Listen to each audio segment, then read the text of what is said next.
tsy lasa libertin zay tanao amizay tsy mampety azy mbola tsy ampy ary tsika io le momomana ihany mety misy angataka ndray izy zao mado io mado fa io olona lefa kadilala ndraiky manko mora fatao tongotsika io tsy misy mandeha kadilala na amin'io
marina izao fotoana izao tsika ho raintsika nira mialosy aoriany tsodrano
Tanteran'Andriamanitra aminareo zao tsodrano zao.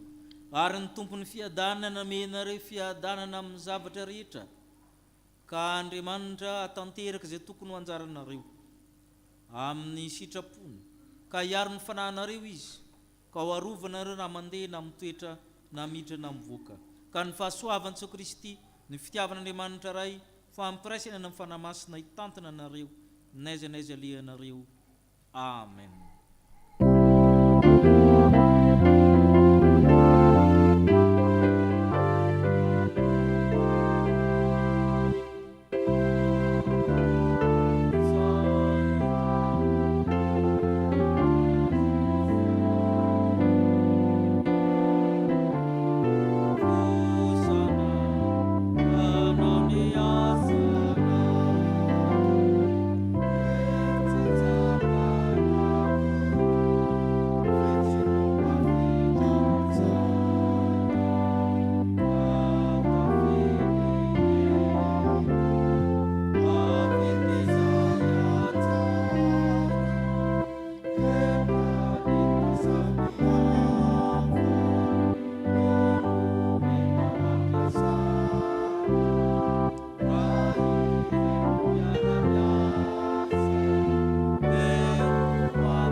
Petraka hivavaka mangina isika eto.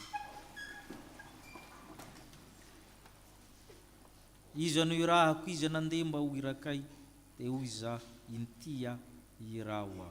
Ho an'Andriamanitra ireneny voninahitra amin'ny anarana iray sy ary ny fanahy masina. Mandehana amin'ny fifalian'ny tomponareo.